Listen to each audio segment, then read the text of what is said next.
Een van die manskappe is op die boot verwond deur vyandelike elemente. Die gebruikelike teenhandelingsdrill volg. Reëlings word getref om versterkings in die vorm van duikers in te stuur.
Na die drama en magsvertoon, 'n ander sy van hierdie manne van aksie.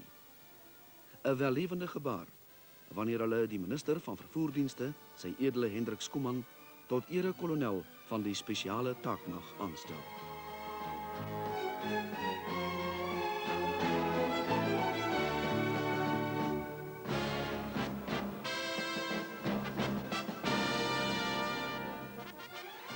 Dit is die manne en vroue van die Suid-Afrikaanse spoorwegpolisie.